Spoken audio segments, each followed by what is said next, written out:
ইয়া রাসূলুল্লাহ, আপনি মক্কা থেকে মদিনায় যাবত পর্যন্ত এসেছেন, বহু ঘটনা বহু দৃশ্য আপনার অবলোকন হয়েছে। ইয়া রাসূলুল্লাহ, দয়া করে যদি বলতেন সবচেয়ে আপনার মজার ঘটনা বা দৃশ্যটা কোনটা, আপনার ভালো লাগার মতো।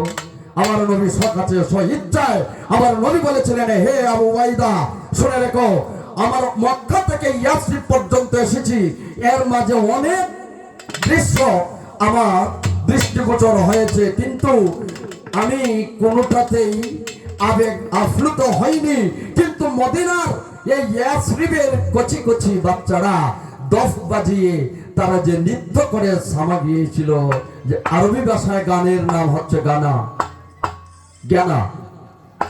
যে ওই যে ইয়াসরিবের কচি কচি বাচ্চারা দফ বাজিয়ে গানা করেছিল, আমি আমার রাসূলের কেন জানি এত আনন্দ লেগেছিল। তখন তো আমার নবী এটা বলেন নাই হারাম। ভালো লাগা কি, নবীর ভালো লাগা কি পছন্দের। আচ্ছা, আমরা বাউল নাই, কিছু বাউল নাই কই যে খাজা বাবাই নাকি গান জায়েজ করছে না।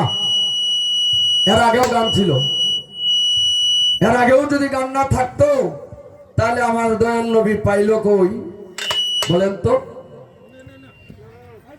এটা অনেক লম্বা কথা। গানের পক্ষে 72টি দলিল আছে, যা সহি, জয়ীফ নয়, সহি দলিল আছে।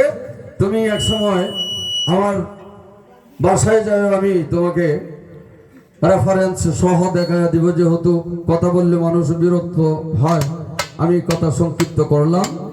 তুমি পার্সোনালি আমার সাথে দেখা করিও এরকম গানের পক্ষে। তবে সবচেয়ে বড় কথা হলো, যেগুলি গান অশ্লীল কথা, মানুষ উত্তেজিত হয়, এইসব গান করা কোন শরীয়ত বা কোন দলিলে অনুমোদন নয়।